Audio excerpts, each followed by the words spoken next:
Hello, देख लीजिएगा आवाज, आवाज देख लीजिएगा।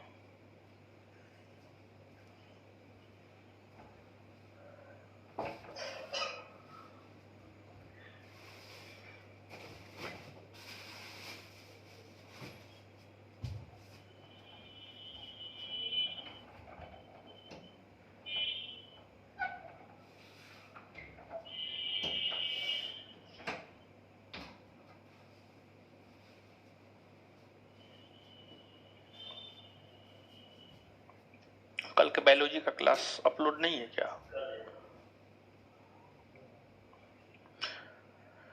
बायोलॉजी का कल का वीडियो अपलोड नहीं हुआ है।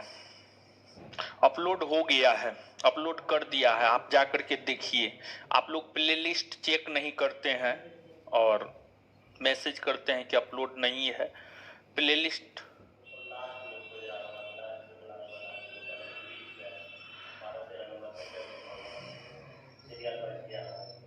और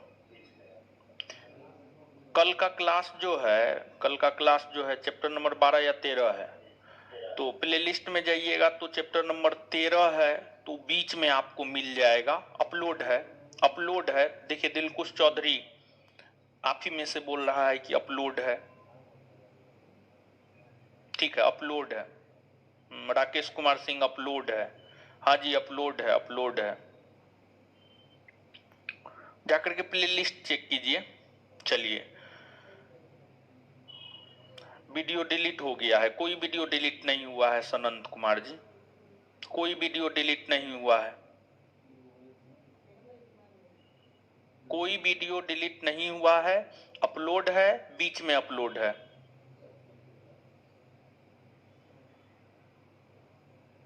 अपलोड है। चलिए, तो अब हम लोग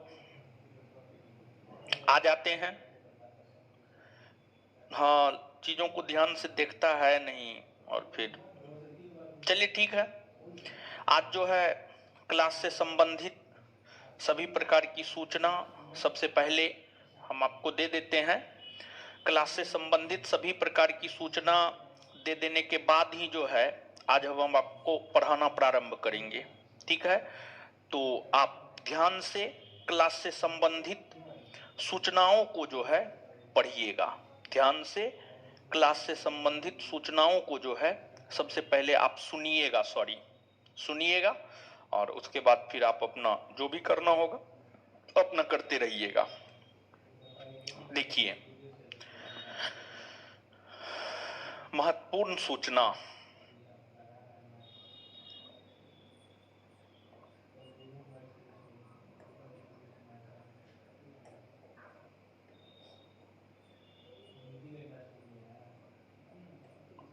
महत्वपूर्ण सूचना, महत्वपूर्ण सूचना क्या है? तो महत्वपूर्ण सूचना जो है आपको यह है कि पिछले सप्ताह बुधवार को क्लास लेने के बाद जो है क्लास बंद हो गया था। अचानक किसी कारणवश बंद हो गया, जिस वजह से बृहस्पतिवार, शुक्रवार, शनिवार 3 दिन आपका क्लास डिस्टर्ब रहा। फिर हम लोग जो है रविवार से कंटिन्यू पढ़ाना प्रारंभ किए आपको। रविवार को हम बिट्टू सर दोनों पढ़ाए, सोमवार को, मंगलवार को, बुधवार को। आज बुधवार है, आज भी हम और बिट्टू सर दोनों आदमी पढ़ाएंगे। तो 4 दूना 8 क्लास टोटल हो गया। तो मतलब अब आपकी भरपाई जो है पूरी हो गई है। 3 दिन उधर और 3 दिन इधर। इस सप्ताह में 6 दिन, 6 दिन 9 दिन हो गया। ठीक है, 6 दिन 9 दिन हो गया। तो 9 क्लास आपका होना चाहिए था। टोटल 8 क्लास जो है आज मेरा और बिट्टू सर दोनों आदमी का क्लास होगा, तो टोटल 8 क्लास हो जाएगा।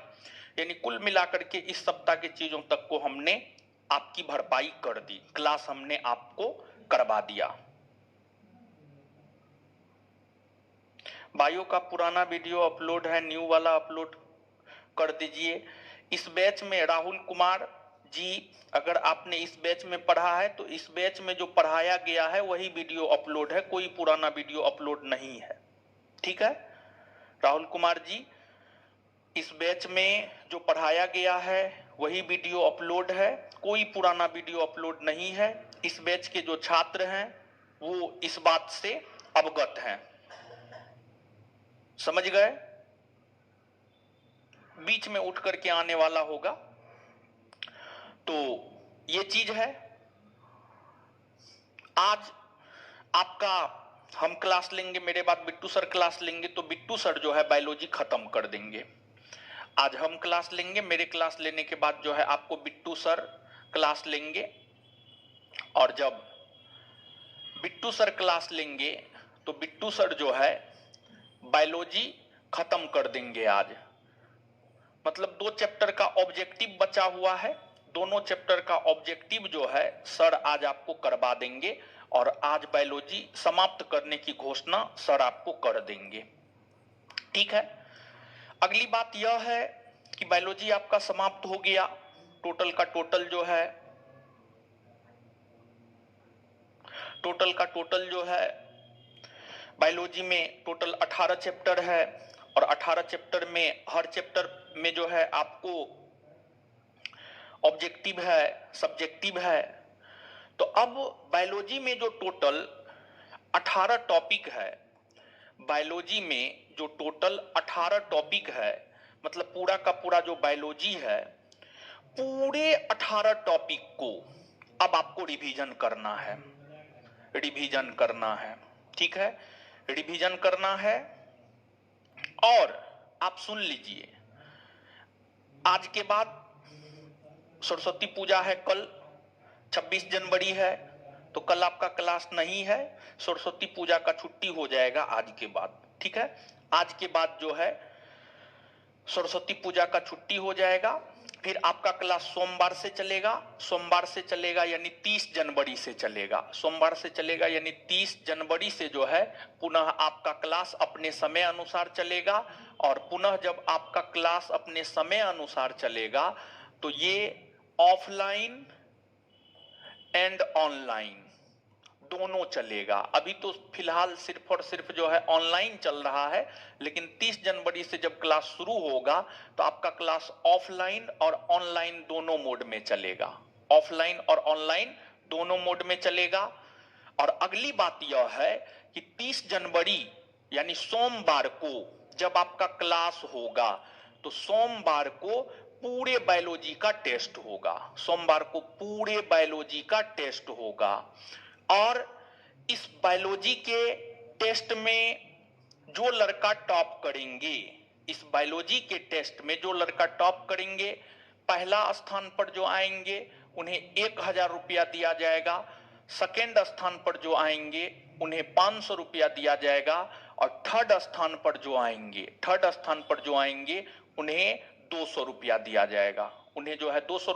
जाएगा। और फोर्थ स्थान पर जो आएंगे उन्हें 100 रुपया दिया जाएगा। और फिफ्थ स्थान पर जो आएंगे उन्हें 50 रुपया दिया जाएगा।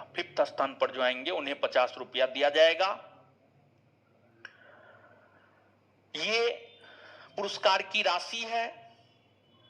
आप सभी लोग जी जान लगाकर पूरे बायोलॉजी का रिवीजन कर जाइए। जी जान लगाकर पूरे बायोलॉजी का रिवीजन जो है आज के क्लास के बाद कर जाइए। इतना बार हम आपको बायोलॉजी का होमवर्क दिए हैं, सब चीज किए हैं, तो आप जो है ऑनलाइन भी होगा। ऑनलाइन वाले तो चोरी कर लेते हैं, ऑनलाइन वालों को कुछ नहीं मिलेगा। जो लोग ऑफलाइन इस टेस्ट में भाग लेंगे, ये पुरस्कार की राशि ऑफलाइन वालों के लिए है। ठीक है? ये पुरस्कार की राशि जो है ऑफलाइन वालों के लिए है।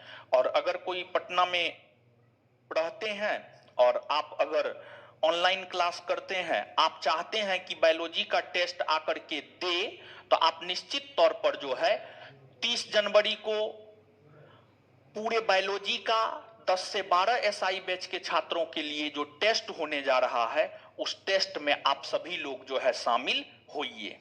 ठीक है? उस टेस्ट में आप सभी लोग शामिल होइए। जो भी पटना में ऑनलाइन रहते हैं लोग, आकर के जो है आप टेस्ट दे सकते हैं। और जहां तक क्वेश्चन का सवाल है, नहीं, टेलीग्राम सब पर नहीं रहेगा, ऑनलाइन क्वेश्चन हम आपको भेज देंगे, आप अपना बना लीजिएगा, आंसर भेज देंगे, आप अपना मिला लीजिएगा।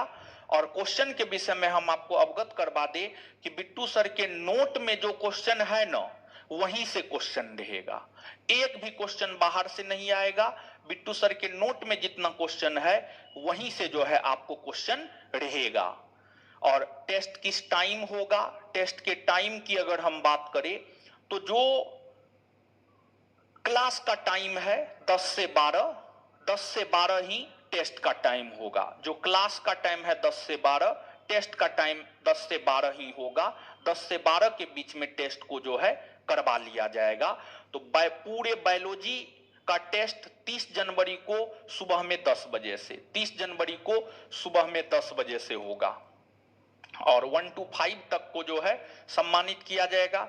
इसमें कोई लड़का लड़की नहीं किया जाएगा कि लड़का को अलग, 5 गो लड़का अलग, 5 गो लड़की अलग, नहीं, ऐसी कोई बात जो है आपको नहीं की जाएगी। बल्कि ओवरऑल लड़का लड़की सबको तो एक समान पढ़ाए हैं। ऐसा थोड़े है कि लड़का को ज्यादा पढ़ा दिए उसके रूम पर जाकर के बिट्टू सर, और लड़की को कम पढ़ाए हैं, ऐसी बात नहीं है। क्लास में सभी को एक समान पढ़ाया गया है। तो टॉप 5 लड़का लड़की टोटल में से टॉप 5 चुना जाएगा और टॉप 5 को जो है ये दिया जाएगा। क्लास से संबंधित ये महत्वपूर्ण सूचना थी, और क्लास से संबंधित ये महत्वपूर्ण सूचना हमने आपको दे दिया है। ठीक है, चलिए अब हम लोग आ जाते हैं। 100 क्वेश्चन रहेगा, 100 क्वेश्चन, 100 क्वेश्चन रहेगा, और टोटल 18 चैप्टर से आएगा। हाँ, टॉपर को कितना आएगा इतना हम आपको क्लास में बता देंगे कि टॉपर को कितना आया है। ज्योग्राफी का रिकॉर्डेड वीडियो अपलोड करवा दीजिए, कोई बात नहीं है, अरे आपको पढ़ा देंगे। रिकॉर्डेड बोल रहे हैं तो हम अपलोड भी करवा देंगे, पढ़ा भी देंगे। ऑफलाइन क्वेश्चन आउट कर देगा, कोई ऑफलाइन क्वेश्चन आउट नहीं करेगा। क्वेश्चन सब चीज हम स्वयं के इसमें देखते हैं। बायोलॉजी के बाद आप लोग क्या चाहते हैं बोलिए?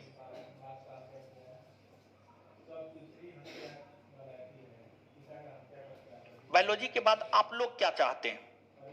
फिजिक्स शुरू करवाएं या chemistry?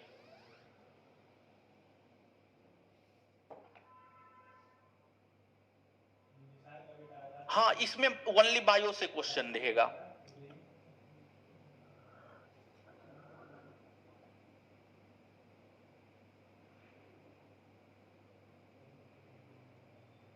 Chemistry, chemistry, chemistry, physics, chemistry, chemistry, polity, chemistry, chemistry, physics, chemistry. Maximum लोग केमिस्ट्री बोल रहे हैं, कुछ लोग फिजिक्स भी बोल रहे हैं, कुछ लोग पॉलिटी भी बोल रहे हैं, इकोनॉमिक्स बोल रहे हैं, लेकिन मैक्सिमम लोग केमिस्ट्री बोल रहे हैं। केमिस्ट्री की शुरुआत करवाते हैं आपके बैच में। और जैसे मॉडर्न इंडिया हिस्ट्री का नोट हम आपको नया दे रहे हैं, केमिस्ट्री का भी नोट जो है आपको नया मिल सकता है। और चैप्टर वाइज ही केमिस्ट्री का नोट मिलेगा, और चैप्टर वाइज केमिस्ट्री का नोट जो है आपको नया मिल सकता है, नया मिल सकता है। और जो पुराना नोट अभी मार्केट में वायरल है, पुराना नोट, वो नोट चेंज होगा, और उसमें बहुत सारी चीजें जो है आपको ऐड किया जाएगा, बहुत सारी चीजें जो है आपको उसमें ऐड किया जाएगा। चलिए, मैक्सिमम लोग केमिस्ट्री बोल रहे हैं, तो केमिस्ट्री की शुरुआत करवा देंगे। ठीक है, जब छुट्टी के बाद, आज पढ़ाने के बाद छुट्टी दे देंगे, छुट्टी के बाद जब क्लास साइंस का शुरू होगा तो केमिस्ट्री प्रारंभ करवा देंगे, केमिस्ट्री। ठीक है, तो सब लोग जो है केमिस्ट्री कर लीजिएगा, केमिस्ट्री प्रारंभ करवा देंगे, सब लोग केमिस्ट्री कर लीजिएगा। ठीक है, केमिस्ट्री, केमिस्ट्री डन हुआ। केमिस्ट्री मैक्सिमम लोग केमिस्ट्री ही कह रहे हैं, केमिस्ट्री डन हुआ। केमिस्ट्री एकदम सर, बिट्टू सर नए अंदाज में, नए तरीका से, नए कंटेंट के साथ जो है आपको पढ़ाएंगे। ठीक है, केमिस्ट्री, केमिस्ट्री, केमिस्ट्री डन हुआ। चलिए, तो अब सूचना सब दे दिए हैं। अब आइए, और सूचना देने के लिए ही आज थोड़ा सा क्लास जो है हम पहले प्रारंभ कर दिए, ताकि सूचना में थोड़ा टाइम चला जाता है। तो सूचना अब हो गया है।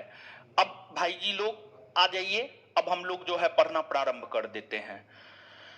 अब आप गौर कीजिएगा, कल के क्लास में पुर्तगाली ईस्ट इंडिया कंपनी के विषय में हम आपको बता दिए थे, पुर्तगाली ईस्ट इंडिया कंपनी के विषय में बता दिए थे। पुर्तगाली के बाद आगे जो हमें देखना है पुर्तगाली के बाद आगे हमें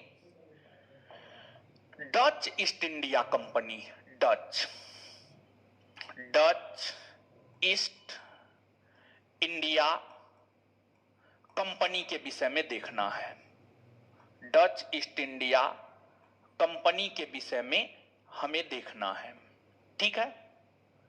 अब आप चीजों को समझिएगा, चीजों को अब आप समझिएगा। देखिए, डच शुरू करने से पहले एक दो प्रश्न हम आपसे जानना चाहते हैं।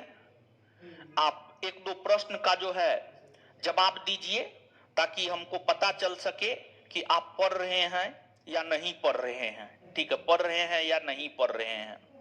चलिए, एक बात बताइएगा, आप हमको समझ गए। एक बात आप हमको बताइएगा कि बंगाल, पश्चिम बंगाल के भीतर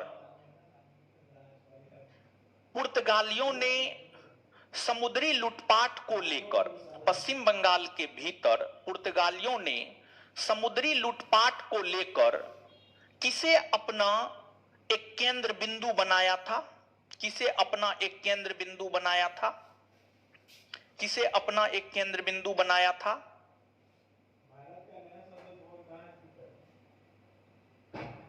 क्वेश्चन आप समझ रहे हैं? टेस्ट कोचिंग पे होगा। प्रियांशु प्रंजन कश्यप, हुगली। सुमित कुमार, हुगली। किशन कुमार, केमिस्ट्री बोल रहे हैं ये, हुगली। प्रेम सक्सेना, हुगली। प्रीति कुमारी, हुगली। आदित्या देव, हुगली। सचिदानंद, हुगली। पारसमणि, हुगली। छोटी सिंह, हुगली। चलिए ठीक है, हुगली। जो भी लोग बोले हुगली, सभी का सही उत्तर है। इसके बाद एक और क्वेश्चन का आप लोग जवाब दीजिएगा कि पुर्तगालियों के द्वारा स्थापित जो आपको कारखाना था, वह उत्पादन का केंद्र होता था या भंडारण का केंद्र होता था? उत्पादन का केंद्र होता था या भंडारण का केंद्र होता था? उत्पादन का केंद्र होता था या भंडारण का केंद्र होता था? थोड़ा सा बताइएगा आप हमको।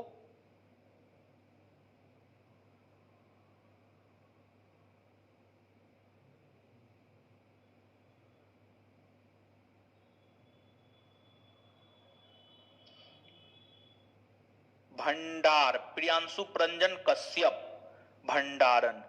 स्वीटी कुमारी, प्रीति कुमारी, भंडारण का केंद्र होता था। प्रियांशु प्रंजन कश्यप काफी तेज लड़का लग रहा है, इसका कमेंट हमेशा पहले आ जाता है।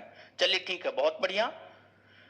चलिए अब हम लोग आ जाते हैं, अब पढ़ते हैं, मतलब आप लोग चीजों को पढ़ रहे हैं। डच ईस्ट इंडिया कंपनी, देखिए, डच किसे कहा जाता है? जैसे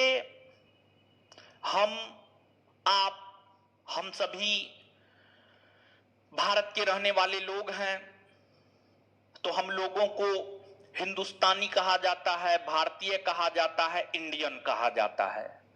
तो हम भारत देश में जिस प्रकार से रहने वाले लोगों को भारतीय, इंडियन या हिंदुस्तानी कहा जाता है, उसी प्रकार से यूरोप महादेश में एक देश है, उस देश का नाम हॉलैंड है।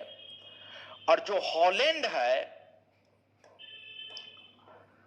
हॉलैंड को ही आज के डेट में नीदरलैंड कहा जाता है। हॉलैंड को ही आज के डेट में नीदरलैंड कहा जाता है। हॉलैंड को ही आज के डेट में क्या कहा जाता है? नीदरलैंड कहा जाता है।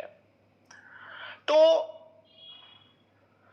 यहां पर आप देख सकते हैं कि ये जो है मानचित्र है। इस मानचित्र को अगर आप थोड़ा जूम करेंगे, तो इस मानचित्र को अगर आप जूम करेंगे तो देखिए आपको ये वाला पार्ट मिल रहा है। ये जो है यहाँ पर नॉर्वे है, स्वीडन है, फिनलैंड है, देख सकते हैं आप, Norway, Sweden, Finland, United kingdom, Ireland, France, Germany. ये फ्रांस है और ये जर्मनी है। फ्रांस और जर्मनी के बीच में उत्तरी भाग में यहां पर एक छोटा सा देश है, यहां पर एक छोटा सा देश है नीदरलैंड, यहां पर एक छोटा सा देश है नीदरलैंड, और ब्रिटेन ये है, देखिए ये ब्रिटेन है और ये नीदरलैंड है, दोनों एक दूसरे के नजदीक है। तो ये जो रेड कलर से हमने पूरा का पूरा जो है भर दिया है, ये आपको नीदरलैंड है। कौन देश है? Netherlands, Netherlands, Netherlands. नीदरलैंड को ही पहले हॉलैंड भी कहा जाता था। नीदरलैंड को ही पहले क्या कहा जाता था? हॉलैंड कहा जाता था। जो नीदरलैंड या हॉलैंड के निवासी होते थे उसे ही डच कहा जाता था। जो नीदरलैंड या हॉलैंड के निवासी होते थे, नीदरलैंड या हॉलैंड के निवासी को ही डच कहा जाता था। तो नीदरलैंड या हॉलैंड में भारत तथा पूर्वी एशियाई देशों के साथ व्यापार करने को लेकर जो कंपनी स्थापित हुई, उस कंपनी को ही इतिहास में डच ईस्ट इंडिया कंपनी कहा जाता है। यह बात आपका क्लियर हो गया होगा, यह बात जो है आपका क्लियर हो गया होगा। अब चीजों को आप समझिएगा कि डच आखिरकार भारत के साथ व्यापार करने को प्रेरित क्यों हुए? डच आखिरकार भारत के साथ व्यापार करने को प्रेरित क्यों हुए? पुर्तगाली ईस्ट इंडिया कंपनी की स्थापना 1498 में हो गई थी। पुर्तगाली 1503 में कोचीन में व्यापारिक कोठी खोलकर व्यापार करना प्रारंभ कर दिया था। पुर्तगाली जो 1503 ईस्वी से ही भारत के साथ व्यापार करना प्रारंभ कर दिया था, उस व्यापार में पुर्तगालियों को काफी ज्यादा मुनाफा प्राप्त हुआ। पुर्तगालियों को काफी ज्यादा मुनाफा प्राप्त हुआ। पुर्तगालियों को जो काफी ज्यादा मुनाफा प्राप्त हुआ, ये डचों के लिए प्रेरणा का स्रोत बना। डचों को लगा कि जब पुर्तगाली लोग भारत के साथ व्यापार करके इतना अधिक मुनाफा कमा रहा है, तो हम भी भारत के साथ व्यापार करके मुनाफा कमा सकते हैं। और 1580 ईस्वी की घटना को आप याद कीजिए। कल के सेशन में हम आपको बताए थे 1580 ईस्वी में क्या हुआ था। 1580 ईस्वी में स्पेन ने पुर्तगाल पर कब्जा कर लिया। 1580 ईस्वी में जब स्पेन ने पुर्तगाल पर कब्जा कर लिया, तो अब पुर्तगाली शक्तियां काफी कमजोर पड़ गई थी। पुर्तगाली शक्तियां काफी कमजोर पड़ गई थी और भारत के भीतर 1580 ईस्वी के बाद जो पुर्तगाली शक्तियां काफी कमजोर पड़ गई थी, उस कमजोर पड़ गई शक्ति के स्थान पर ही डचों ने पुर्तगाली को दबाने के साथ साथ अपनी शक्ति को उजागर करने का काम किया। यानी एक प्रकार से आप ये बात कह सकते हैं कि पुर्तगालियों की शक्ति को छीन करने में, पुर्तगालियों की शक्ति को कम करने में, पुर्तगाली की शक्ति को कम करने में डचों का योगदान है, डचों का योगदान है। और पुर्तगाली साम्राज्य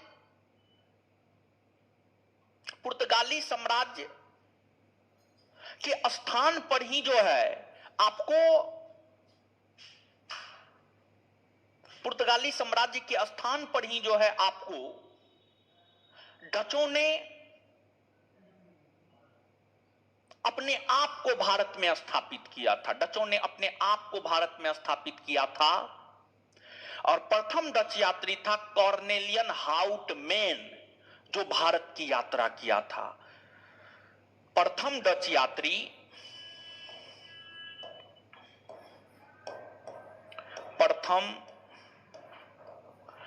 यात्री कॉर्नेलियन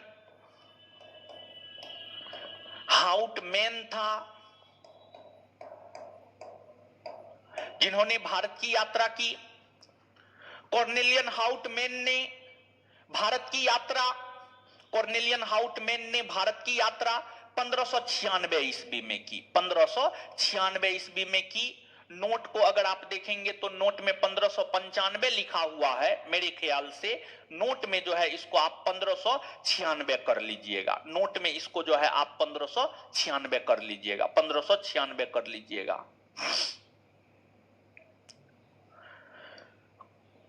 और जब कॉर्नेलियन हाउटमैन ने भारत की यात्रा की, भारत की यात्रा करने के बाद कॉर्नेलियन हाउटमैन ने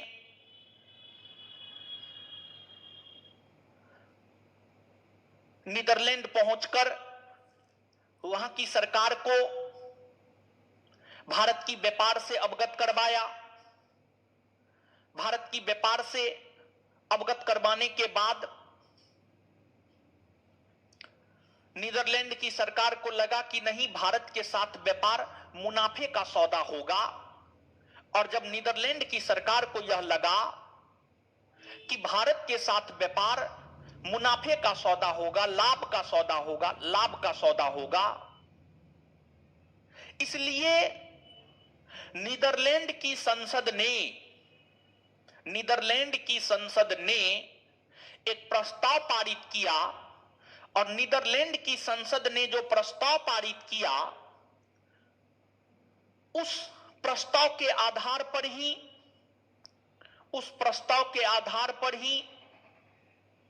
डच ईस्ट इंडिया कंपनी की स्थापना हुई। उस प्रस्ताव के आधार पर ही डच ईस्ट इंडिया कंपनी की स्थापना हुई। और डच ईस्ट इंडिया कंपनी की स्थापना 1602 में हुई। 1602 में डच ईस्ट इंडिया कंपनी की स्थापना हुई। और जो 1602 ईस्वी में डच ईस्ट इंडिया कंपनी की स्थापना हुई, इस कंपनी को संचालित करने के लिए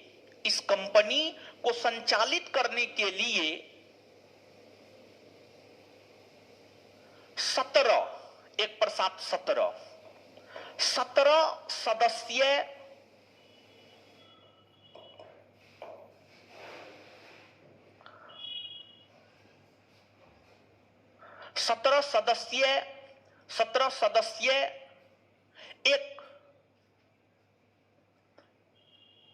व्यापारिक मंडल का गठन किया गया था। मतलब 17 सदस्यीय व्यापारिक मंडल का गठन किया गया था। मतलब 17 सदस्य, 17 व्यक्ति मिलकर डच ईस्ट इंडिया कंपनी को रेगुलेट करने का काम करती, चलाने का काम करती। जैसे आपके संस्थान ज्ञान बिंदु जीएस एकेडमी को हम और बिट्टू सर मिलकर चलाते हैं। कुछ सब्जेक्ट हम पढ़ाते हैं, कुछ सब्जेक्ट बिट्टू सर पढ़ाते हैं। मतलब ज्ञान बिंदु जीएस एकेडमी 2 व्यक्ति से मिलकर बना है, रोशन आनंद और बिट्टू झा। उसी प्रकार से डच ईस्ट इंडिया कंपनी को चलाने के लिए 17 लोगों का एक टीम बनाया गया और वही 17 लोग मिलकर डच ईस्ट इंडिया कंपनी को रेगुलेट करने का काम करती। डच ईस्ट इंडिया कंपनी को रेगुलेट करने का काम करती, जिस कारण डच ईस्ट इंडिया कंपनी को जेंटलमैन 17 भी नाम दिया गया है। 17 gentleman 17 Dutch East India Company को जेंटलमैन 17, जेंटलमैन 17 भी नाम दिया गया है, जेंटलमैन 17 भी नाम दिया गया है।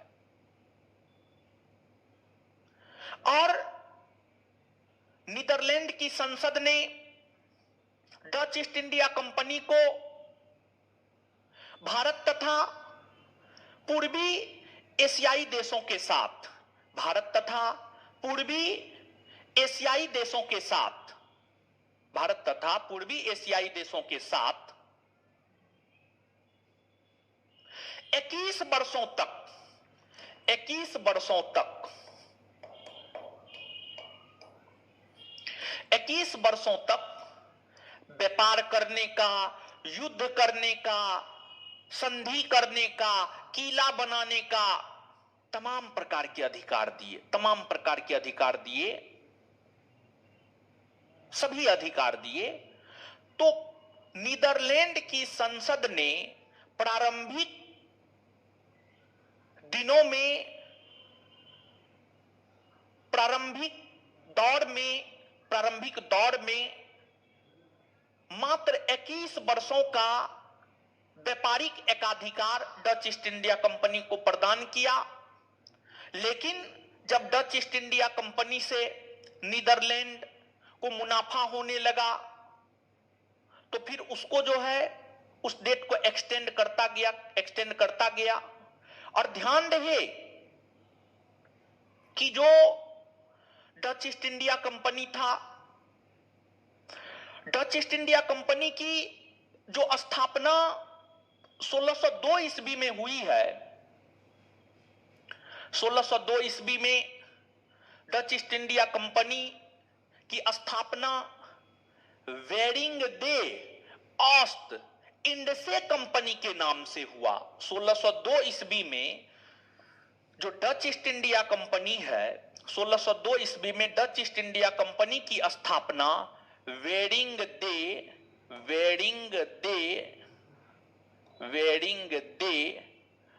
ऑस्ट इंडसे कंपनी,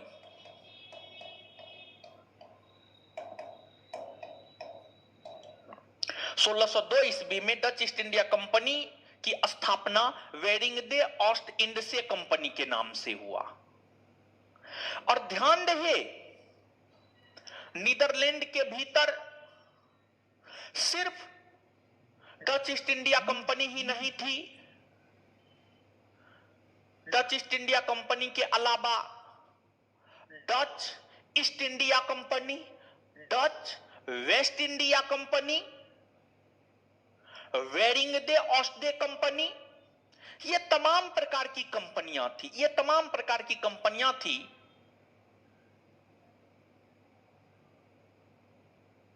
और नीदरलैंड के भीतर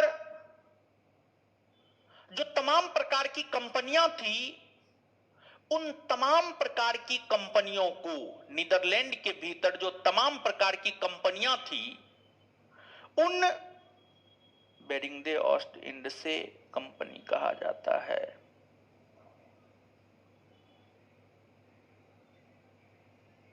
सर डिस्कशन में गलत भी लिखा रहता है, डिस्कशन में गलत भी लिखा रहता है। अब एकाध को हो सकता है, देखिए वो भी कोई स्टूडेंट ही लिखता है, क्लास में जो हम बोलते हैं वही लिखा जाता है, तो एकाध को हो सकता है थोड़ा बहुत एरर, हम देख लेते हैं, उसको समझा देते हैं, एरर ना रहे, समझ गए। तो एकाध को हो सकता है गलती से, ह्यूमन एरर उसको आप मान करके चल सकते हैं, ठीक है। चलिए आ जाइए यहां पे। तो नीदरलैंड के भीतर वेरिंग दे ऑस्ट इंडसे company, Dutch East India company, Dutch West India company, ये कई सारी कंपनियां थी। तो जो ये कई सारी कंपनियां थी, इन सभी कंपनियों को बाद में जाकर मिला दिया गया, इन सभी कंपनियों को बाद में जाकर मिला दिया गया। और इन सभी कंपनियों को बाद में जाकर जब मिला दिया गया तो उसे नाम दिया गया यूनाइटेड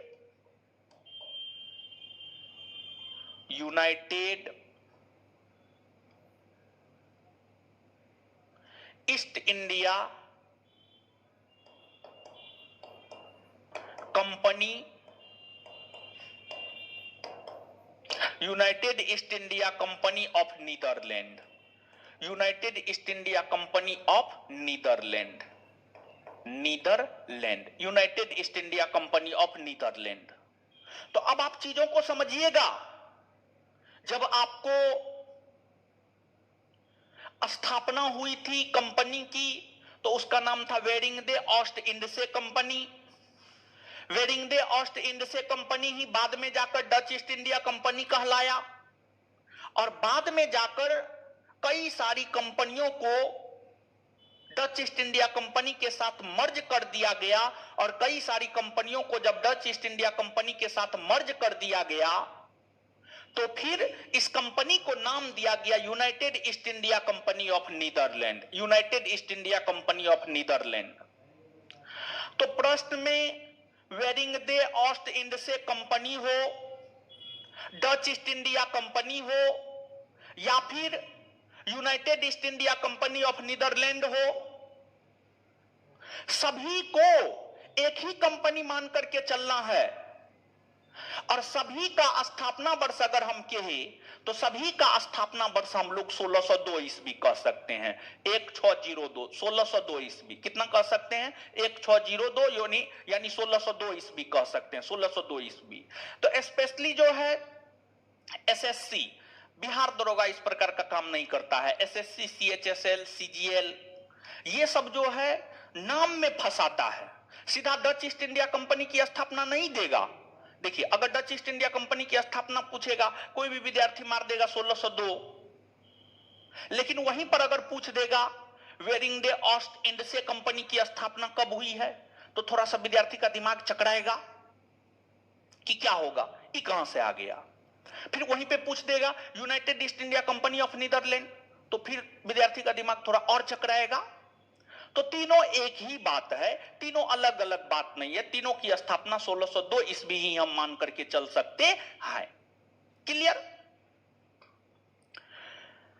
इस प्रकार डच ईस्ट इंडिया कंपनी की स्थापना हुई। जब डच ईस्ट इंडिया कंपनी की स्थापना हुई तो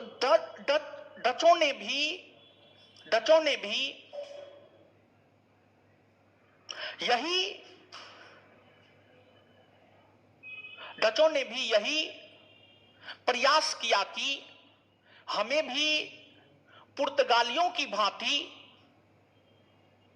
मसाला का व्यापार करना है, क्योंकि डच पुर्तगाली से प्रेरित होकर ही भारत की ओर आए थे और पुर्तगालियों को मसाला के व्यापार में मुनाफा हो रहा था। तो डच भी यही चाह रहा था कि हम मसालों का व्यापार करके मुनाफा कमाएं। और जब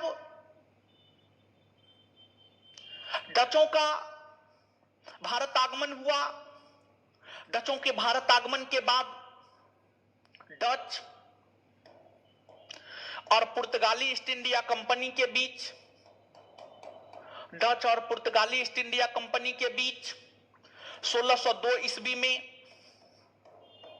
एक युद्ध हुआ है, जिस युद्ध को इतिहास में बेरम का युद्ध कहा जाता है। जिस युद्ध को इतिहास में बेरम का युद्ध कहा जाता है, बेरम का युद्ध कहा जाता है। और यह जो बेरम का युद्ध है, बेरम के युद्ध में डचों की जीत हुई, पुर्तगाली की हार हुई। बेरम के युद्ध में डचों की जीत और पुर्तगाली की हार होने के बाद डचों ने यह सोचा कि अभी हम उस स्थिति में नहीं है कि पुर्तगाली का भारत से सफाया कर दें। भले ही डच पुर्तगाली को बेरम के युद्ध में 1602 ईस्वी में पराजित कर दिए, लेकिन फिर भी डचों को अपना औकात पता था, अपनी क्षमता पता थी कि हम क्या हैं। हम पुर्तगाली को कहां तक क्षति पहुंचा सकते हैं, कहां तक क्षति नहीं पहुंचा सकते हैं। तो डचों ने यह सोचा कि जो भारत है,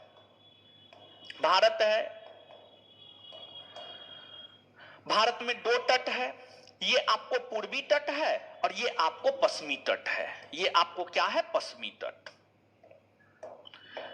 पश्चिमी तट है और ये आपको पूर्वी तट है।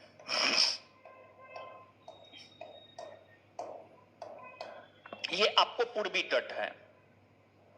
पश्चिमी तट को हम लोग मालाबार तट कहते हैं, मालाबार तट कहते हैं, और पूर्वी तट को हम लोग कोरोमंडल तट कहते हैं। पूर्वी तट को हम लोग कोरोमंडल तट कहते हैं, कोरोमंडल तट कहते हैं, कोरोमंडल तट कहते हैं। तो डचों ने यह सोचा कि क्यों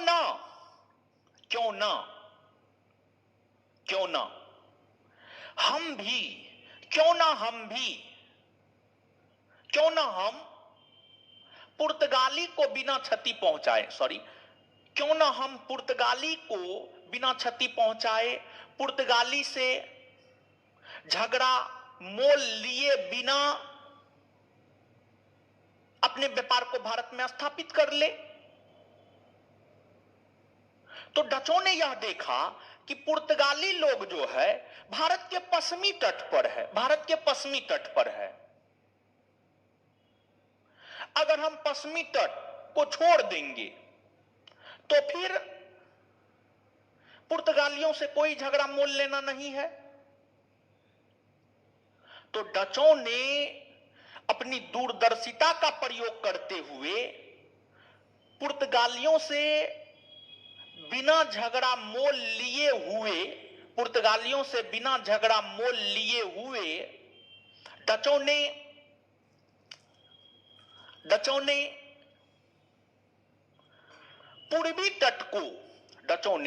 पूर्वी तट को अपना व्यापारिक केंद्र बिंदु बनाया। पूर्वी तट को अपना व्यापारिक केंद्र बिंदु बनाया। पूर्वी तट को अपना व्यापारिक केंद्र बिंदु बनाया, व्यापारिक केंद्र बिंदु बनाया। यानी डचों ने अपने आप को कोरोमंडल तट पर मजबूत किया, कोरोमंडल तट पर मजबूत किया। और ध्यान रहे, यहां पर एक बात और आपको ध्यान रहे कि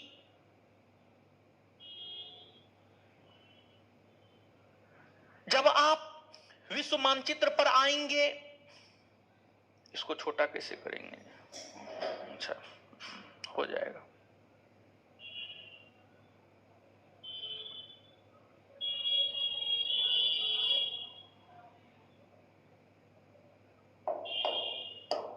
चलिए, जब आप विश्व मानचित्र पर आएंगे तो आपको भारत के दक्षिणी पूर्वी भाग में यहां पर इंडोनेशिया मिलेगा। भारत के दक्षिणी पूर्वी भाग में यहां पर इंडोनेशिया मिलेगा, इंडोनेशिया। डचों ने भारत के पूर्वी तट यानी कोरोमंडल तट और इंडोनेशिया को अपने व्यापार का केंद्र बिंदु बनाया। इंडोनेशिया। तो डचों की अगर हम बात करें तो डचों ने भारत के पूर्वी तट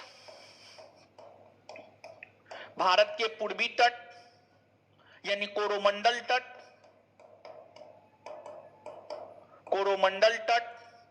और इंडोनेशिया को अपने व्यापार का केंद्र बिंदु बनाया। जिस प्रकार से भारतीय राज्य केरल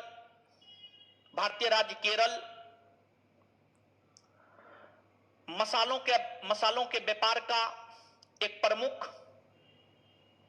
केंद्र बिंदु हुआ करता था, उसी प्रकार से इंडोनेशिया भी मसालों के लिए प्रसिद्ध क्षेत्र हुआ करता था। और इंडोनेशिया में एक जगह था बाटविया, इंडोनेशिया में एक जगह था बाटबिया। बाटबिया बाटबिया को ही डचों ने अपना मुख्यालय नगर बनाया था। बाटबिया को ही डचों ने अपना मुख्यालय नगर बनाया था। डचों ने पुर्तगालियों से झोल ना हो इसको लेकर भारत के बजाय इंडोनेशिया को अपने व्यापार का केंद्र बिंदु बनाया। इंडोनेशिया को अपने व्यापार का केंद्र बिंदु बनाया। इंडोनेशिया को अपने व्यापार का केंद्र बिंदु बनाया। इंडोनेशिया को अपने व्यापार का केंद्र बिंदु बनाया। और भारत में जो डचों का व्यापार होता था, भारत में डचों का व्यापार बहुत व्यापक स्तर पर नहीं फैल पाया। भारत में अगर किसी यूरोपीय कंपनी का व्यापार सबसे ज्यादा और सबसे अधिक और व्यापक स्तर पर फैल पाया है तो वह है ब्रिटिश ईस्ट इंडिया कंपनी, अंग्रेजी ईस्ट इंडिया कंपनी। अंग्रेजी ईस्ट इंडिया कंपनी के अलावे अन्य यूरोपीय कंपनी भारत में बहुत ज्यादा अपने व्यापार को विस्तारित करने में असफल ही रही। और डचों की भी हम बात करें तो डच भी भारत में सफल नहीं हो पाए। आंशिक सफलता डचों को भारत में मिली है, पूर्णतः सफलता डचों को भारतवर्ष में नहीं मिली है। पूर्णतः सफलता डचों को भारतवर्ष में नहीं मिली है। आंशिक सफलता लेकिन डचों को भारतवर्ष में निश्चित तौर पर मिली है। डच ने जो अपना मुख्य केंद्र बिंदु बनाया था वह इंडोनेशिया को बनाया था। और भारत में जो डचों का व्यापार होता था, भारत में जो डचों का व्यापार होता था वह इंडोनेशिया के प्रति ही जिम्मेदार था। भारत में जो डचों का व्यापार होता था वह इंडोनेशिया के प्रति ही जिम्मेदार था। इंडोनेशिया के प्रति ही जिम्मेदार था। डचों ने भारत में अपनी व्यापारिक कोठी सर्वप्रथम 1605 ईस्वी में आंध्र प्रदेश के मसूलीपट्टनम में खोला।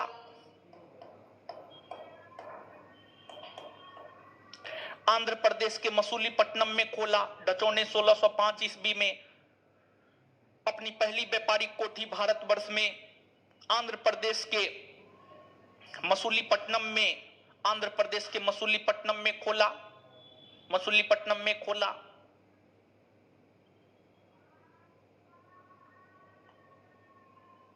और फिर भारत में व्यापार करने लगे।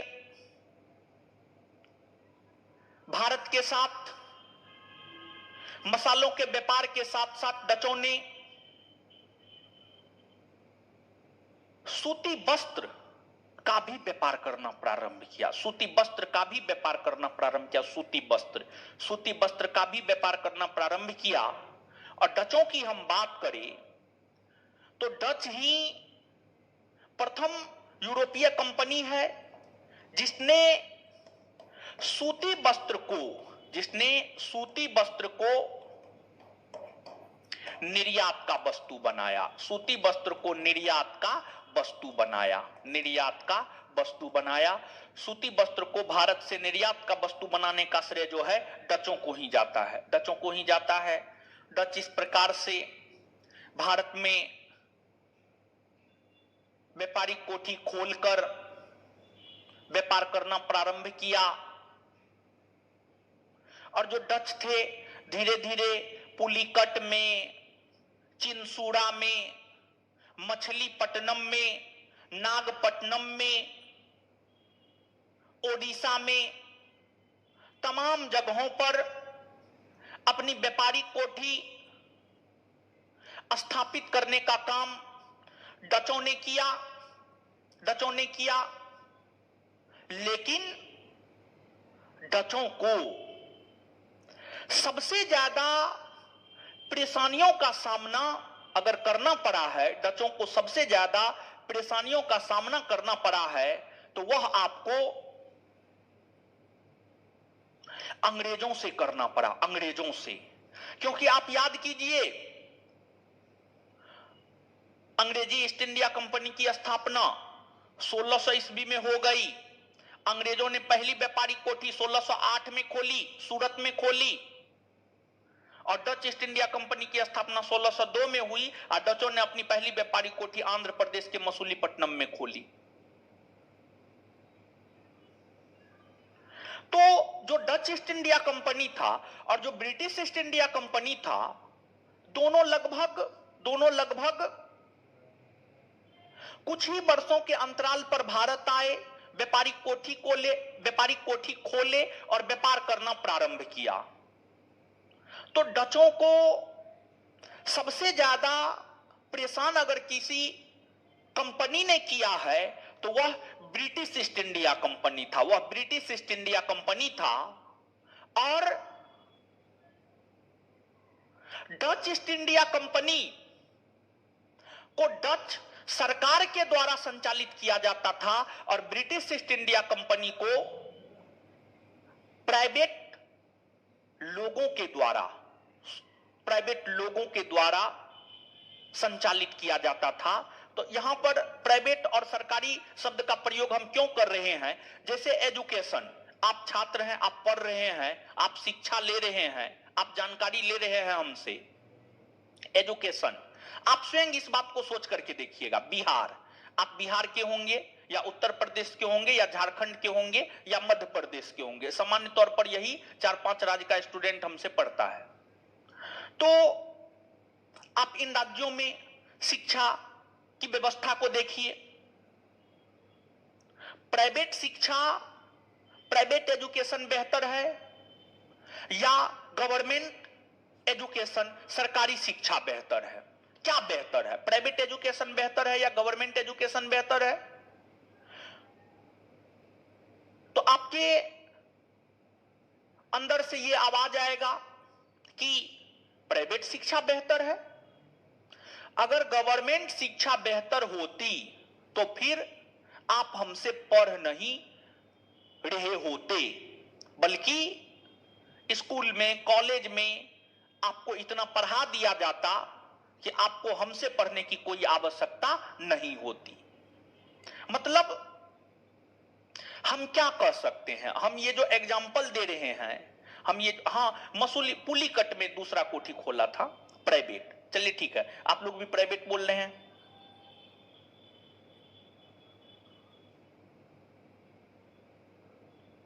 प्राइवेट ठीक है, प्राइवेट, चलिए बहुत बढ़िया। उसी प्रकार से जो डच ईस्ट इंडिया कंपनी था, और जो ब्रिटिश ईस्ट इंडिया कंपनी था, जो डच था और जो ब्रिटिश था, ये सरकारी था, सरकारी कंपनी था ये, और ये प्राइवेट कंपनी था। सरकार की अनुमति के बिना डच कुछ नहीं कर सकता था, डच ईस्ट इंडिया कंपनी कुछ नहीं कर सकता था। और सरकार का काम कितना लेट लतीफा होता है। लेकिन प्राइवेट कंपनी समय के अनुकूल, परिस्थितियों के अनुकूल निर्णय तुरंत ले लेता है, तुरंत निर्णय ले लेता है और तुरंत निर्णय लेकर के काम करना शुरू कर देता है। तो आप स्वयं इस बात को समझिए कि दोनों में बेहतर कंपनी कौन रही होगी। तो स्वाभाविक सी बात है, ब्रिटिश रही होगी।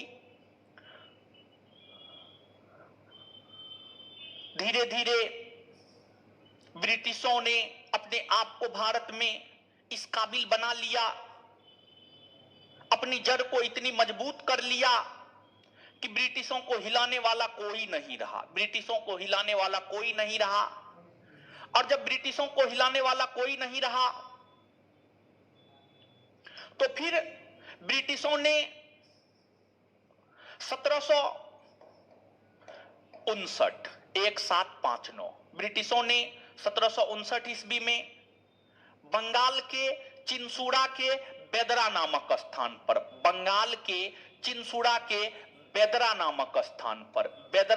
स्थान पर डचों के साथ युद्ध लड़ा, जिस युद्ध को इतिहास में बेदरा का युद्ध कहा जाता है। जिस युद्ध को इतिहास में बेदरा का युद्ध कहा जाता है, जिस युद्ध को इतिहास में बेदरा का युद्ध कहा जाता है।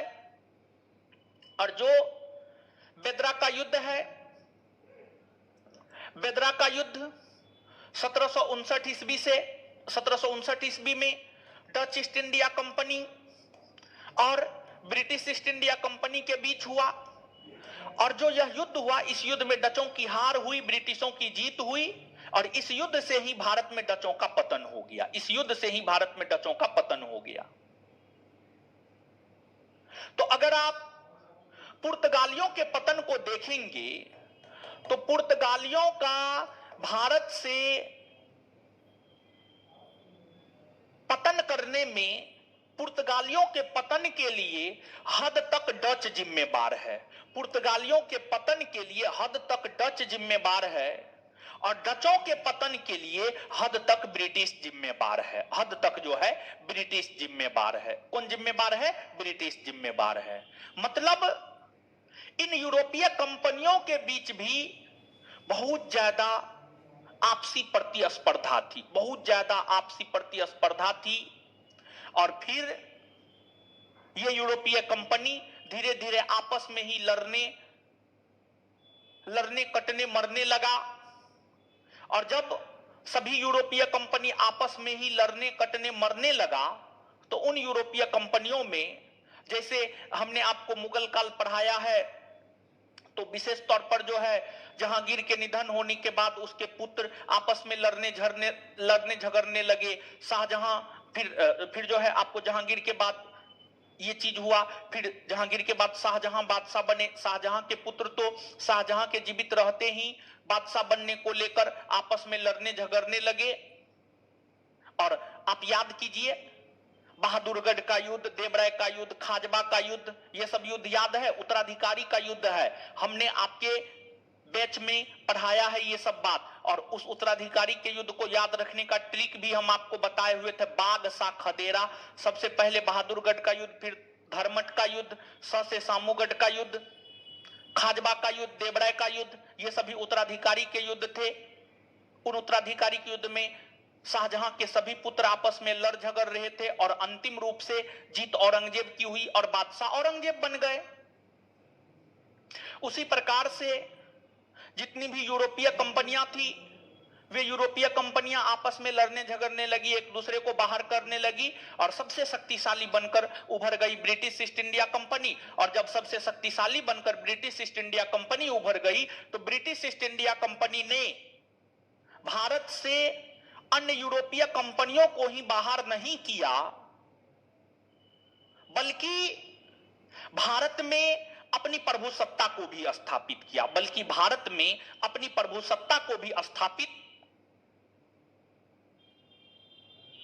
ब्रिटिश ईस्ट इंडिया कंपनी ने किया। भारत को गुलाम बनाया, भारत पर शासन किया, भारत के लोगों को कहा कि आप असभ्य हैं, आपको कुछ आता नहीं है, ईश्वर ने हमें आपकी सेवा के लिए भेजा है, आपको बेहतर बनाने के लिए भेजा है। ये सब बात कह कह के जो है अंग्रेज लगभग 200 वर्षों तक हम भारतीयों के ऊपर शासन करने का काम किया। डच ईस्ट इंडिया कंपनी आपका खत्म हुआ।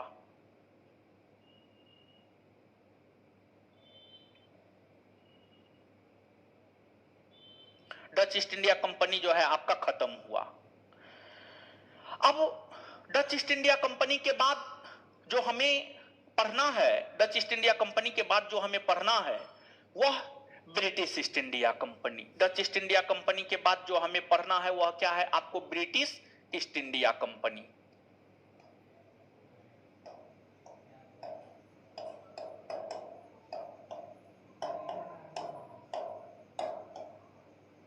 ब्रिटिश ईस्ट इंडिया कंपनी,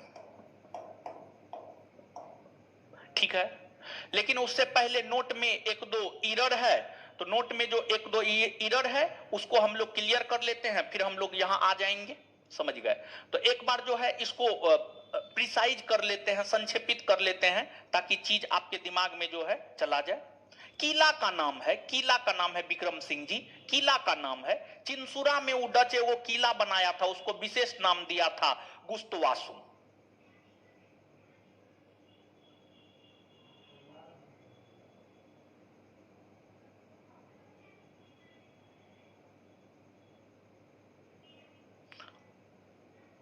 चलिए एक बार इसको ये करवा देते, प्रिसाइज करवा देते हैं। हाँ याद करवा दे रहे हैं, चिंता नहीं करना है। चलिए, नीदरलैंड के निवासी को क्या कहा जाता है? डच। नीदरलैंड के निवासी को क्या कहा जाता है? डच। प्रथम डच यात्री कौन था? कॉर्नेलियन हाउटमैन। प्रथम डच यात्री कौन था? कॉर्नेलियन हाउटमैन। कॉर्नेलियन हाउटमैन ने भारत की यात्रा कब की है? 1596 में। कब की है? 1596 में। 1596 में की है। डच ईस्ट इंडिया कंपनी की स्थापना कब हुई है? 1602 में। डच ईस्ट इंडिया कंपनी की स्थापना कब हुई है? 1602 में। अब जब इसकी स्थापना हुई थी तो इसे क्या कहा जाता था? वेरिंग दे ऑस्ट इंडसे कंपनी। जब इसकी स्थापना हुई थी तो इसे क्या कहा जाता था? वेरिंग दे ऑस्ट इंडसे कंपनी। वेरिंग दे ऑस्ट इंडसे कंपनी ही बाद में क्या कहलाई? Dutch East India Company. और डच ईस्ट इंडिया कंपनी ही बाद में क्या कहलाई? United East India Company of Netherlands. United East India Company of Netherlands. और डच ईस्ट इंडिया कंपनी को कितने वर्षों के लिए भारत तथा पूर्वी एशियाई देशों के साथ व्यापार करने का एक अधिकार प्रदान किया गया था? 21 वर्षों के लिए। कितने वर्षों के लिए? 21 वर्षों के लिए। डच ईस्ट इंडिया कंपनी के व्यापारिक मंडल में कितने सदस्य निर्धारित किए गए थे? 17। कितने सदस्य निर्धारित किए गए थे? 17। जिस वजह से इसे क्या कहा जाता है? 17 जेंटलमैन।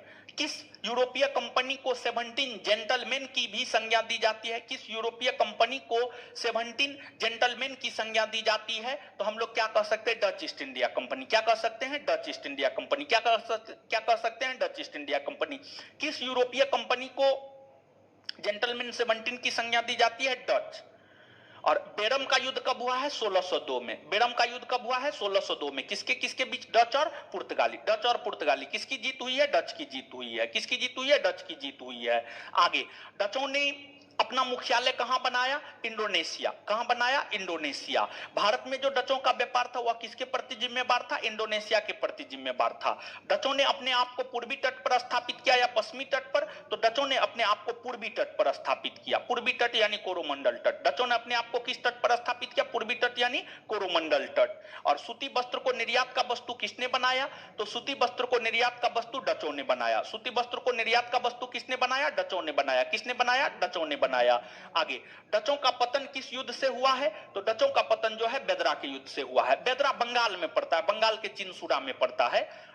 डचों का पतन किस युद्ध से हुआ है? बेदरा के युद्ध से हुआ है। किस युद्ध से हुआ है? बेदरा के युद्ध से। बेदरा का युद्ध कब हुआ है? 1759 ईस्वी में हुआ है। किसके किसके बीच? डच और ब्रिटिश। डच और ब्रिटिश। डचों को भारत से बाहर किसने किया? ब्रिटिशों ने किया। डचों को भारत से बाहर किसने किया? ब्रिटिशों ने किया।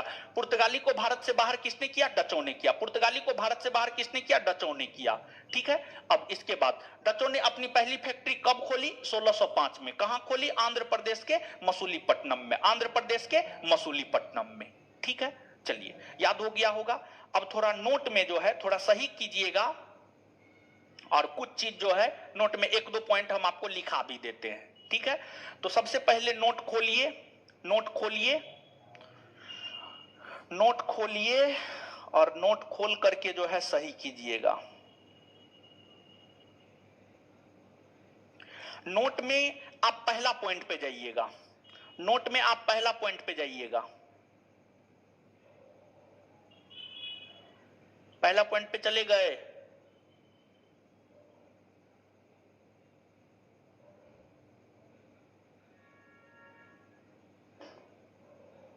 पहला पॉइंट पे चले गए? चलिए, पहला पॉइंट में है 1595। 1595 की जगह 1596 कर लीजिए। 1596 में प्रथम डच यात्री हाउटमैन भारत आया। ठीक है। आगे, 65 लाख गिल्डार जो है ना, अगर हम गिल्डार की बात करें तो जो गिल्डार है, गिल्डार जो है आपको राशि है, जैसे रुपया है ना, हो रुपया है ना, वैसे ही इसके बाद जो है आप थोड़ा सा चीजों को आगे देखिएगा। कौन सा पॉइंट है ये? रुकिए एक मिनट। 1 2 3 4 5 6 7 8 9 10 10 10 10वां पॉइंट। 10वां पॉइंट में डचों ने दूसरी कोठी 1610 में पुलिकट में स्थापित किया। पुलिकट के कोस्ट में उड़ीसा है, उड़ीसा को काट लीजिएगा।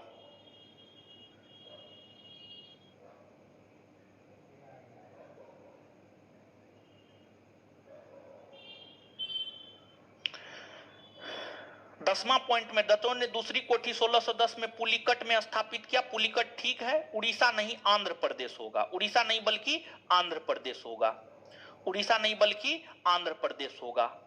बाद बाकी सब सही है, ठीक है, बाद बाकी सब सही है। नहीं, एसआई कमलराज दीपांकर 1592 नहीं होगा। एक दो पॉइंट लिखिए अब।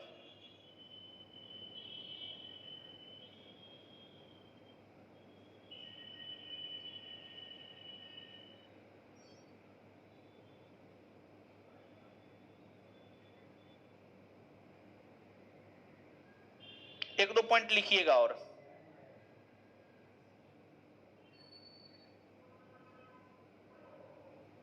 एक दो पॉइंट लिखिएगा। पहला पॉइंट,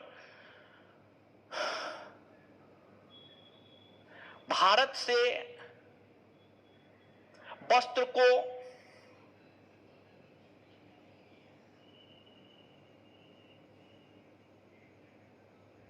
भारत से वस्त्र को निर्यात का वस्तु, भारत से वस्त्र को निर्यात का वस्तु, भारत से वस्त्र को निर्यात का वस्तु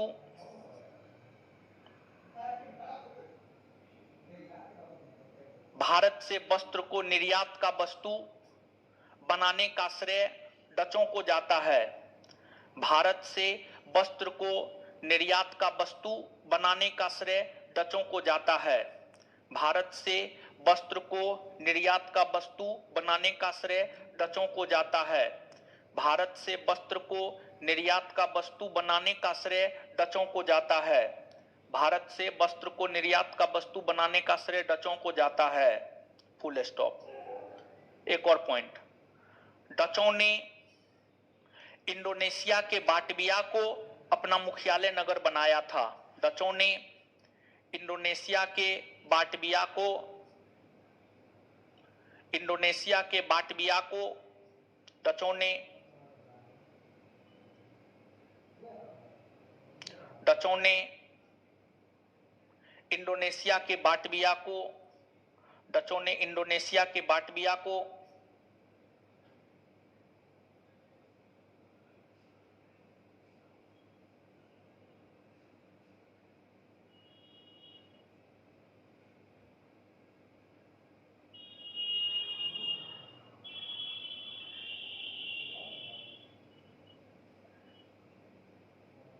डचों ने इंडोनेशिया के बाटविया को इंडोनेशिया के बाटविया को अपना मुख्यालय नगर बनाया।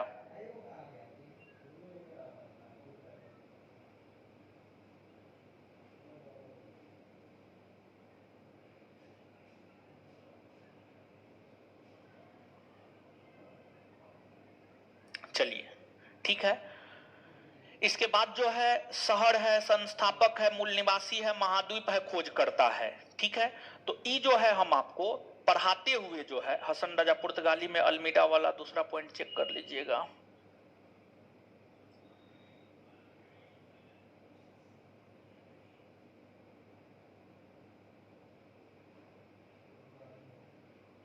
हाँ, दूसरा वाला पॉइंट में ये होगा कि थोड़ा सा आप लोग और नोट पलटिएगा तो एक बार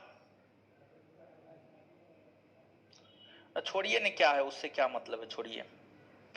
पुलिकट आंध्र प्रदेश में है, आंध्र प्रदेश में है। हाँ जी, फ्रांसीसी कैसे न पढ़ाएंगे, क्या बात करते हैं। फ्रांसीसी ईस्ट इंडिया कंपनी भी पढ़ाएंगे, फ्रांसीसी ईस्ट इंडिया कंपनी नहीं पढ़ाएंगे, ऐसा कैसे हो सकता है। हे भगवान, फ्रांसीसी ईस्ट इंडिया कंपनी भी आपको पढ़ाया जाएगा, समझ गए।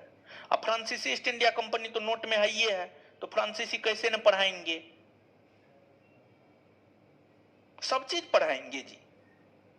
हसन रजा पुर्तगाली में, हाँ पलटिएगा थोड़ा सा, देखते हैं, हम देख रहे हैं। इसने मिस्र, गुजरात एवं तुर्की के संयुक्त सेना को पराजित किया। इसके कार्यकाल में पुर्तगाली हिंद महासागर के नौसैन्य शक्ति में सर्वोच्च हो गए थे। देखिए ध्यान दीजिएगा, हम आपको बताए थे कि जो है आपको क्या कहते हैं, आपको हम ये बात बताए थे कि जो है जो अल्मीरा था वो चोल के युद्ध में पराजित भी हुआ था और फिर उसके बाद जो है उन लोगों को पराजित भी किया था। दोनों बात है, दोनों प्रकार की बात है। चोल के युद्ध में पराजित हुआ था, बाद में जाकर के जो है एक एक करके उन लोगों को पराजित भी किया था, तब न जाकर के हिंद महासागर पर कब्जा किया। और जब हिंद महासागर पर कब्जा किया तो उसे हिंद महासागर का स्वामी कहा जाने लगा। चिंसुड़ा बंगाल में है जी। हे भगवान, हम क्लास लेक्चर के दौरान हर बात बोलते हैं लेकिन आप लोग ध्यान ही नहीं देते हैं।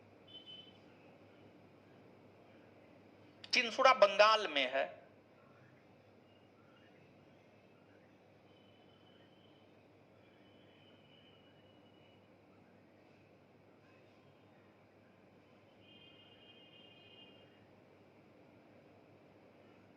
चिंसुड़ा बंगाल में, ठीक है। चलिए, इतना बात समझ में आ गया।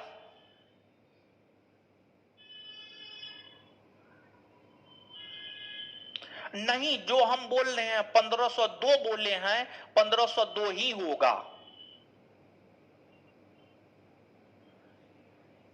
1502 बोले हैं मतलब 1502 ही होगा, ठीक है। 1502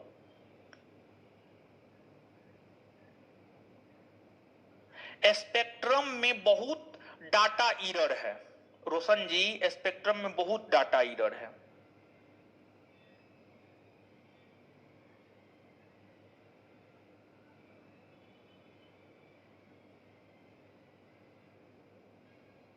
शहर और संस्थापक, हे भगवान, इसमें हम क्या बताएं। अब एक बात बताइए, बंबई के संस्थापक गेराल लंगियार थे, फिर जो है कलकत्ता के संस्थापक जॉब चारनाक थे, मद्रास के संस्थापक फ्रांसिस डे थे, भारत के लिए समुद्री मार्ग की खोज वास्को डी गामा ने की है, अमेरिका की खोज कोलंबस ने की है। तो ये सब चीज तो आपको याद करना है, समझ गए। ये सब चीज जो है आपको याद करना है, समझ गए। हाँ, स्पेक्ट्रम में है उससे क्या मतलब है। अरे आप लोग तो एक बुक को पकड़ करके बैठ जाते हैं, इसमें ई लिखा हुआ यही सही होगा, नहीं। उससे भी ऑथेंटिक सोर्स से हम आपको बता रहे हैं कि जो है आपको 1502 होगा, ठीक है। 1502 होगा जो हम आपको बता रहे हैं। हम सब बुक को देख करके ही जो है आपको चीजों को नोट में लिखते हैं, समझ गए। ऐसा थोड़े है कि हम अपने मन से इसमें लिख देते हैं, ऐसी कोई बात नहीं है। हम अपने मन से नहीं लिखते हैं, बल्कि किताब ही देख करके जो है हम आपको बताते हैं, लिखाते हैं। तो इसमें जो है नोट में आगे आपको शहर संस्थापक मूल्यवासी महाद्वीप और खोजकर्ता, इसको जो है आप याद कर लीजिएगा, ठीक है। अब इसके बाद है अंग्रेजी ईस्ट इंडिया कंपनी, ठीक है। अंग्रेजी ईस्ट इंडिया कंपनी तो अब छोड़िए, अब इससे आगे जो है हम लोग अगले क्लास में पढ़ेंगे British east India company. British east India company अगले क्लास में पढ़ेंगे। आज के बाद आपका क्लास बंद हो रहा है, सरस्वती पूजा है कल, सरस्वती पूजा का छुट्टी है। अब सोमवार से, सीधे सोमवार से क्लास होगा और सोमवार को सबसे पहले आपका बायोलॉजी का टेस्ट होगा। बहुत सारा बुक हम देखते हैं, समझ गए। बहुत सारा बुक देखते हैं। ये देखिए ना, ये वाला बुक देखिए ना आपको, ये वाला यानी अभी जो बनाए हैं, ये किसी, समझ गए। कोई भी बुक अच्छा नहीं होता है, सब बुक नहीं तो अच्छा होता है। चोल का युद्ध 1508 में हुआ था, हे भगवान, 1508 में हुआ था। 1508 में हुआ था, मंजीत कुमार सिंह जी, 1508, 1508। सब चीज हम आपके लिए सोच रहे हैं, ठीक है। इससे आगे अगले क्लास में मिलेंगे अब ब्रिटिश, ठीक है। 12 बजे से आपका बायोलॉजी का क्लास है, धन्यवाद। 12 बजे से बायोलॉजी का क्लास है, धन्यवाद। ठीक है, चंदन बिन जी देखते हैं हम, धन्यवाद।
कि आप सब इस कंपनी